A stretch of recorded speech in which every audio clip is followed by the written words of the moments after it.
पौडेल और किसका विकेट लिया है उन्होंने, एक और विकेट लिया है, 3 विकेट इन्होंने लिए और 3 विकेट टॉप ऑर्डर में इन्होंने भी लिए। तो 3 विकेट जो इन्होंने लिए वो आसिफ शेख, अनिल शाह, रोहित पौडेल के विकेट लिए। वहीं वैन वीक की बात करें तो कुशल भुरतेल का विकेट उन्होंने लिया। उसके बाद नीचे के उन्होंने 1-2 विकेट लिए, इस वजह से वो दावेदार नहीं रहे। हालांकि उनका इकोनॉमी जो है वो प्रिंगल से थोड़ा सा ज्यादा है, 5.4 की इकोनॉमी से पॉल वैन वीक ने गेंदबाजी की, तो वहीं टिम प्रिंगल ने 5 की इकोनॉमी से गेंदबाजी की। और भाई देखिए इम्पैक्ट किसका ज्यादा होता है, आप सब को एक बार फिर से बता दें कि भाई मैन ऑफ द मैच कैसे चुना जाता है, ये भी आपको बता देते हैं कि भाई ऐसे ही किसी उठे सुटे किसी को मैन ऑफ द मैच नहीं दे देते हैं। देखा जाता है कि भाई किसका इम्पैक्ट ज्यादा है। अब इस मुकाबले में बहुत सारे लोग कहेंगे कि भाई जब टिम प्रिंगल ने 3 विकेट लिए, पॉल वैन वीक ने 3 विकेट लिए और वहां पे मैक्स ओडाउड ने एक कठिन परिस्थिति में 54 रनों की पारी खेली, तो ऐसे में उन्हें दिया जा सकता था। लेकिन भाई अगर आप इम्पैक्ट देखोगे तो टिम प्रिंगल का इम्पैक्ट थोड़ा ज्यादा है। आसिफ शेख, अनिल शाह, रोहित पौडेल मिडिल ऑर्डर यानी ओपनर बल्लेबाज नंबर 3 और नंबर 4 यानी नंबर 2, 3, 4 तीन जो बल्लेबाज वो आउट करने में कामयाब हुए वो तीनों ही खतरनाक बल्लेबाज है और इस वजह से उनका इम्पैक्ट ज्यादा पाया गया। इस वजह से उन्हें जो है मैन ऑफ द मैच चुना गया है। तो अब इस मुकाबले में आप क्या सहमत है, कमेंट करके जरूर बताइएगा हमें। आपको क्या लगता है कि भाई क्या इस मुकाबले में मैक्स ओडाउट जिन्होंने 54 रनों की पारी कठिन परिस्थितियों में खेली, क्या उन्हें दिया जा सकता था? मैं होता तो शायद जॉइंट जॉइंट में मजा नहीं आता, लेकिन हाँ मैं होता तो भाई मैं मैक्स ओडाउट को दे देता। स्कोर बहुत छोटा था, ठीक है, नो डाउट स्कोर बहुत छोटा था, इम्पैक्ट भी बहुत ज्यादा है टिम प्रिंगल का, लेकिन मुझे ऐसा लगता है कि भाई टिम प्रिंगल से ज्यादा मतलब कठिन परिस्थितियों में, यार कठिन परिस्थितियों में स्कोर इतना भी छोटा नहीं है।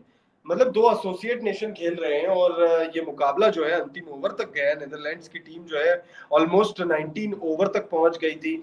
तो ऐसे में भाई मैक्स ओडाउट अगर आउट हो जाते हैं, 4 विकेट गिरे हैं, अगर मैक्स ओडाउट आउट हो जाते, माइकल लेविट जब 1 रन पर आउट हुए उसके बाद मैक्स ओडाउट भी आउट हो जाते, तो you never know Vikramjit Singh जो है वो भी शायद प्रेशर में आके आउट हो जाते हैं। देखिए इफ एंड बट का गेम है। अब हम इस पे बहस करेंगे तो शायद पूरी रात निकल जाएगी, कल की दिन हो जाएगी, उसके बाद हो सकता है पूरे साल हम बहस करते चले जाए कि नहीं भाई ऐसा नहीं वैसा नहीं, ये होता तो वो होता, वो होता तो ये होता। उसमें पढ़ने की कोई जरूरत मुझे महसूस नहीं हो रही है।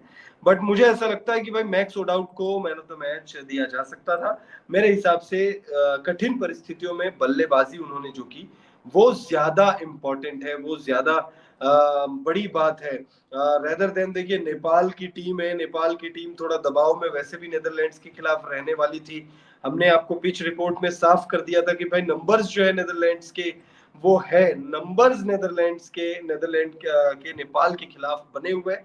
हालांकि बस एक मैच का अंतर था, लेकिन फिर भी नेदरलैंड की टीम जो है वो नेपाल की टीम से ज्यादा एक्सपीरियंस टीम है। अब नेपाल की टीम मान लो अगर बड़ी टीमों के खिलाफ अगर करती है, अगर बड़ी टीमों के खिलाफ करती है तो मतलब बल्लेबाजी या गेंदबाजी या मैच, जैसे इंडिया के खिलाफ याद होगा ओडीआई वर्ल्ड कप 2023 था, ओडीआई वर्ल्ड कप 2023 था, नेपाल थी, नेपाल थी, हाँ मैं थोड़ा सा कंफ्यूज हो गया, माफी चाहूंगा। तो हाँ बिल्कुल थी, नहीं एशिया कप था, माफी चाहूंगा, ओडीआई वर्ल्ड कप नहीं थी, एशिया कप था, एशिया कप था, एशिया कप था भाई, वही बोलूं यार मैं, नेपाल कब से ओडीआई वर्ल्ड कप खेल रहे हैं।